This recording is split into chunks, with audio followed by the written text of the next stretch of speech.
Assalamualaikum warahmatullahi wabarakatuh. Perkenalkan, kami mahasiswa Universitas Pamulang, Fakultas Ekonomi Manajemen dan Bisnis, kelas 08 SMJP 008, ingin mempresentasikan mengenai arus dana internasional untuk memenuhi tugas mata kuliah Seminar Manajemen Keuangan Internasional. Sebelumnya, perkenalkan anggota kelompok kami. Yang pertama, Anissa Falatun dengan NIM 191010503593. Kemudian Jihan Awalia dengan NIM 191010504194. Dan yang terakhir yaitu Stefani Paradina dengan NIM 19101050.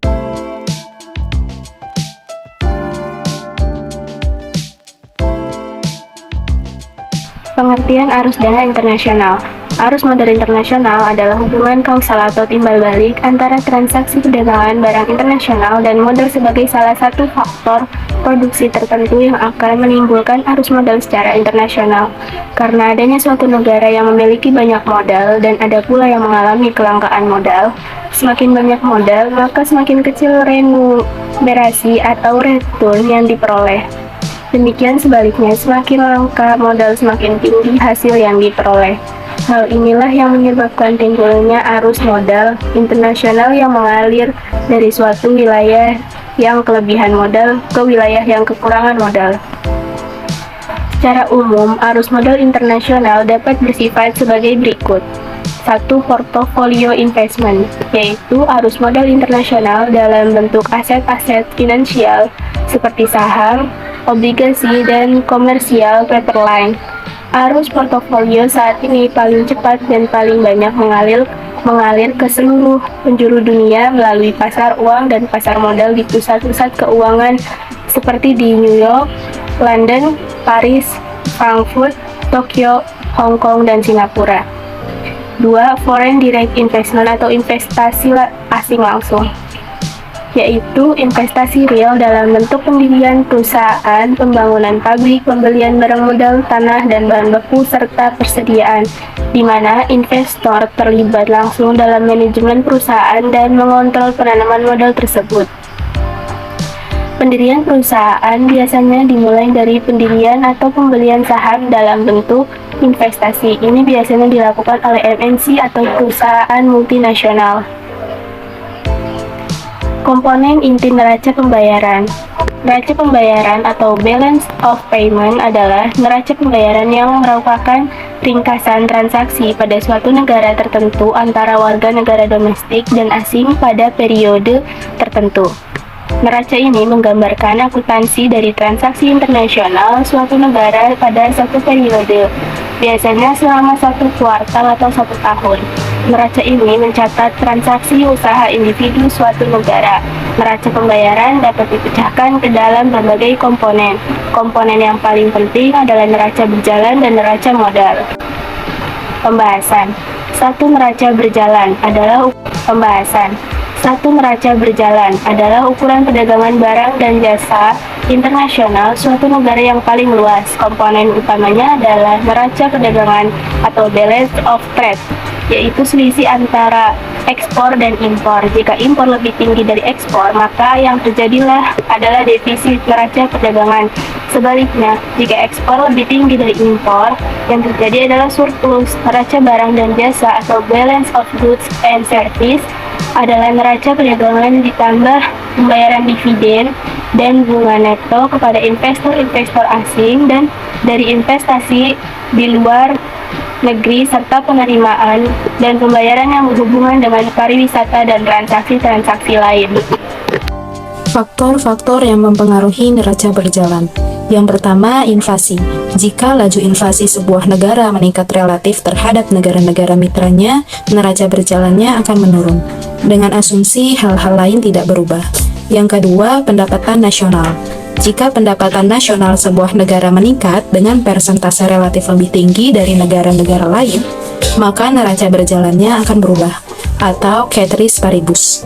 Jika pendapatan real, yaitu pendapatan yang telah disesuaikan dengan inflasi meningkat, maka asumsi barang juga meningkat. Yang ketiga, restriksi pemerintah. Jika pemerintah sebuah negara mengenakan pajak atas barang-barang impor yang sering disebut dengan tarif, maka harga dari barang-barang impor tersebut bagi konsumen akan meningkat. Dan yang keempat, ada nilai tukar.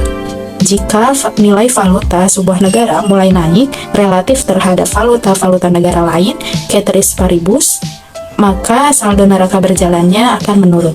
2. Neraca modal. Neraca modal mencerminkan perubahan-perubahan dalam kepemilikan aset jangka panjang dan jangka pendek. Investasi luar negeri jangka panjang mengukur semua investasi modal antar negara, termasuk investasi asing langsung dan pembelian sekuritas yang berjangka waktu jatuh tempo lebih dari 1 tahun. Investasi asing jangka pendek mengukur arus dana yang diinvestasikan dalam sekuritas-sekuritas yang berjangka waktu kurang dari setahun. Dampak arus perdagangan internasional. Karena perdagangan internasional dapat secara signifikan mempengaruhi perekonomian suatu negara, maka penting untuk mengidentifikasi dan mengawasi dampak yang mempengaruhinya. Dampak-dampak tersebut diantaranya dampak inflasi, dampak pendapatan nasional, dampak restriksi pemerintah, dan dampak nilai tukar atau kurs dan mata uang. Arus modal internasional. Arus modal internasional terjadi karena adanya wilayah yang memiliki banyak modal atau capital abundant, dan ada pula yang mengalami kelangkaan modal atau capital scarce. Sebagai suatu faktor produksi yang memiliki marginal produk, semakin banyak modal, maka semakin kecil return yang diperoleh. Demikian sebaliknya, semakin langka modal, semakin tinggi hasil yang diperoleh. Hal inilah yang menyebabkan timbulnya arus modal internasional yang mengalir dari suatu wilayah yang kelebihan modal ke wilayah yang kekurangan modal. Organisasi keuangan internasional. Berbagai organisasi telah dibentuk untuk memfasilitasi perdagangan dan transaksi keuangan internasional. Organisasi tersebut yaitu 1. International Monetary Fund atau IMF. IMF didirikan pada tahun 1944 dengan tujuan utamanya yaitu: yang pertama, membantu kerjasama antar negara terkait masalah moneter internasional.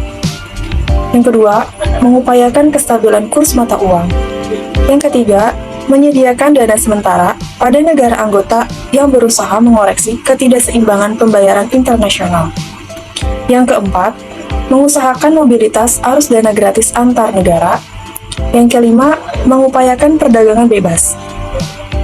Salah satu tugas IMF adalah fasilitas kompensasi pendanaan yang berusaha untuk mengurangi dampak ketidakstabilan ekspor pada perekonomian negara. Nomor 2, World Bank. World Bank didirikan pada tahun 1944. Tujuan utamanya adalah memberikan pinjaman pada suatu negara untuk memperkuat pembangunan ekonominya. Sumber dana utama adalah penjualan obligasi dan instrumen utang lainnya pada investor swasta dan pemerintah. Landasan WB adalah untuk memperoleh laba. Karenanya, pinjaman yang diberikan bukan hibah, tetapi diberikan sesuai tingkat bunga pasar. Nomor 3, World Trade Organization atau WTO. WTO didirikan sebagai hasil perundingan Uruguay-Rome yang mengarah pada perjanjian GATT pada tahun 1993. Organisasi ini didirikan sebagai forum negosiasi perdagangan multilateral dan menyelesaikan perselisihan perdagangan terkait perjanjian GATT. Nomor 4, International Financial Corporation atau IFC. IFC dibentuk tahun 1956 untuk membantu pendirian perusahaan dalam suatu negara. IFC bekerja untuk membantu perkembangan ekonomi melalui sektor swasta, bukan sektor pemerintah. Organisasi ini tidak hanya memberikan pinjaman pada perusahaan, tetapi juga membeli sahamnya sehingga menjadi pemilik, bukan hanya menjadi kreditor. Nomor 5, International Development Association atau IDA. IDA didirikan tahun 1960 dengan tujuan untuk membangun perekonomian yang hampir serupa dengan tujuan World Bank. Namun kebijakan pemberian pinjamannya lebih sesuai untuk negara yang kurang mampu. IDA memberikan pinjaman dengan tingkat bunga rendah untuk negara miskin yang tidak dapat memperoleh pinjaman dari World Bank. Kesimpulannya adalah, komponen-komponen utama dalam neraca pembayaran adalah neraca berjalan dan neraca modal. Neraca berjalan merupakan ukuran posisi perdagangan internasional yang luas. Neraca modal ukuran adalah investasi jangka pendek dan jangka panjang suatu negara, termasuk investasi langsung dan investasi dalam sekuritas. Neraca berjalan suatu negara dipengaruhi oleh inflasi, tingkat pendapatan nasional, restriksi, pemerintah dan nilai tukar atau kurs dan mata uang.